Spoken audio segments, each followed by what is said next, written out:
You asked earlier, how did I get interested in maps and therefore international? The way any boy would. My father worked for the Hood Rubber Company that made battery cases and things and tires. He would get correspondence from abroad, from their distributors in different parts of the world, and he would bring home the stamps to me. And so I started collecting stamps. I still have a stamp album up there. If one of the next generation or the next generation after that would only show an interest, I'd give it to him or her. But anyway, once you get collecting stamps, that really bites into you, because I went to high school in Boston, to Boston College High School, BC High, and I had to ride the bus and the subway train every day to get it, and go right through downtown Boston.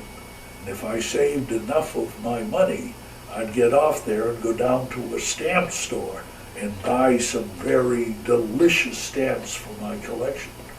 And of course, I had accumulated some wealth then, because my first job was delivering the Boston shopping news. Every Friday it was given away free, with all the latest sales from the Boston stores, but of course someone had to deliver it.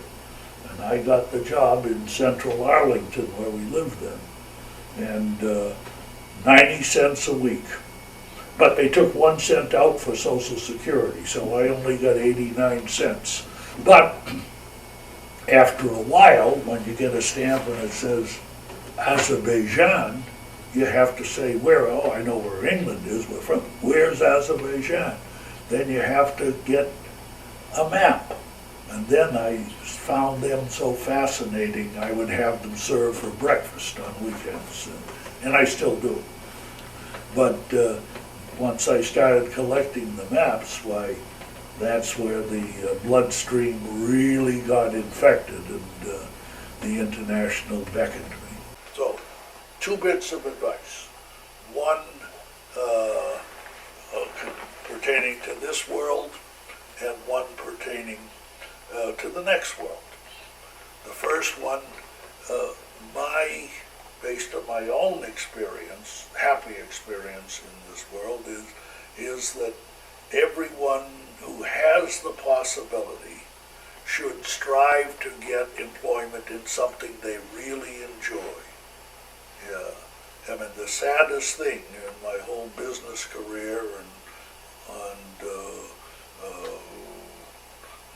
my pro bono career is those people who don't like what they're doing. I mean, there's such a versatile universe, unlimited universe of jobs and interests that you can pursue out there. It gets really sad when you see someone who feels trapped in something they don't want to do. Do you get perfect happiness in any job, perfect satisfaction? No. But you certainly can get an overwhelming pot of it if you really go seeing, and that would be one way that I would summarize my own, both commercial, industrial career and my personal adventure touring career. Only 2 years out of that whole time were really unhappy, and I soon shut them off and went on. So that's the one piece of advice. The second one, which I think has probably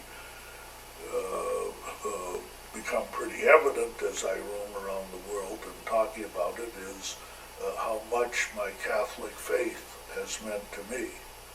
And I distinguish that between my early exposure to it and my more mature exposure. I was nurtured in schools, Catholic schools, particularly, of course, as I've indicated, in the Jesuits at Boston College High School, who not only were the best teachers, far better, by the way, as teachers than those at Harvard, with some exceptions, but not only as the best teachers, but as the most strong, convincing, and honest character exemplars that one could follow in his own life. But that's all in the adolescent phase of the life and below, but even beyond that in maturity, as I've learned, studied more, read more, been exposed to more aspects of the Catholic faith, it's meant even more to me. What some people say, well, okay, what does this all mean to you? It's very hard to express it, except it means, best I can say it, an inner tranquility, an inner happiness, an inner feeling of completeness that doesn't leave you wondering or questioning or worrying about the future.